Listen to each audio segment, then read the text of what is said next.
Welcome. If you want to connect Bluetooth device to your HUAWEI MatePad Pro, for the first you have to go for the settings. And right now let's go for the Bluetooth, then use this switcher to activate this option. And right now we have to do the same on the smartphone or the device that we want to connect. So in a few moments you will see here on the available devices the HUAWEI P30 Pro. So let's refresh it one more time.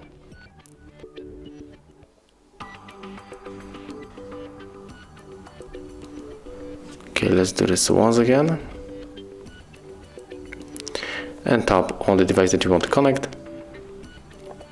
And right now we have to accept the pair on your MatePad and also on the second device. And right now it's turned it to the paired device. So this is how it looks. Thank you for watching. Leave thumbs ups, comments, and subscribe to our channel.